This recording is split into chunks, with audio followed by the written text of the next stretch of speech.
Hi everyone, it's Angry Bill for Pre-Hospital Wisdom. There was just some EMS related news put out. I wanted to hold off for a few days, think about what I felt about it, and not ruin Christmas. So recently a couple of paramedics were prosecuted and found guilty of felony criminally negligent homicide and some other assault charges. And I want to tell you a story about when I first started working at my current job. So it was fairly early, it was probably 2017 or 2018.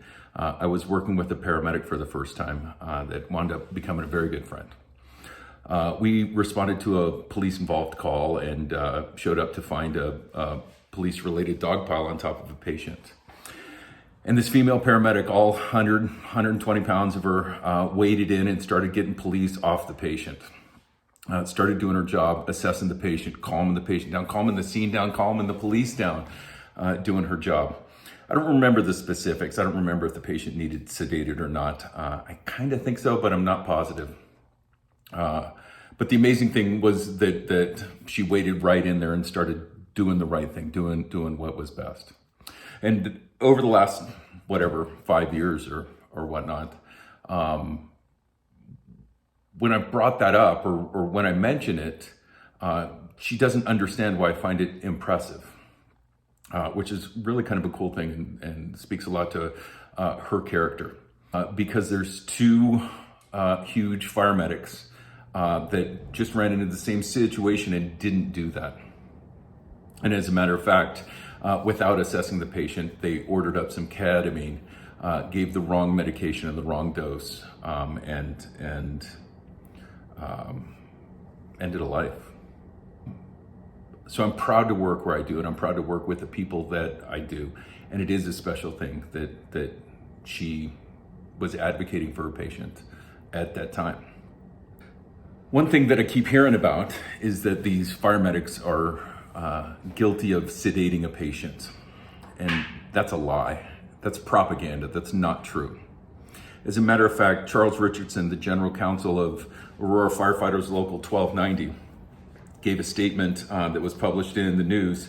He says that it's outrageous that our paramedics received 1.5 to 2 hours of training, and we're told that ketamine had a wide safety margin, whereas the Attorney General brings in 4 doctors with 20, 25, and 30 years of experience in a hospital setting to say ketamine killed Mr. McLean. So let me pause there for a second. A wide safety margin means something different than absolutely safe at any dose. Moving on. The criminalization of chemical sedation by firefighters has to be completely reevaluated. Based on this situation, I do not believe it's fair or reasonable to require any firefighter to give anybody any chemical sedation. That's right. I agree with Mr. Richardson 100%. No firefighter should be sedating a patient. No firefighter should be giving essentially any medication. That's for paramedics to do. That's for EMTs to do. Those are different jobs than firefighter. Are they guilty of sedating a patient? No. That's easy to say, but it's not true. It's just propaganda. This is a preventable outcome. That's why they were prosecuted. This is their actions led directly to a death. There's no assessment. They gave the wrong medication at the wrong dose. I don't think it's especially clear what happened after the ketamine was given. Between the time the ketamine was given, the patient was loaded and transported to the hospital. But I think it's likely that something happened, that something was unrecognized, and the resuscitation was not as good as it could have been. This is not patient advocacy. I serve patients, not police. I don't even serve my EMS system when I'm engaged in patient care. I definitely don't serve my own ego. I'm not worried because I do good work. My job is not at risk. My freedom is not at risk. My clean criminal record is not at risk. I'm not at risk because I do good work. I assess patients. I make reasonable treatment decisions based on the information that I have, and I give the medication and the dose that I intend to give. If you're worried, assess whether or not you should be a medic. It's that simple. If you're worried about being prosecuted for your decisions, I think it's actually your decisions that are the problem, and that needs reassessed.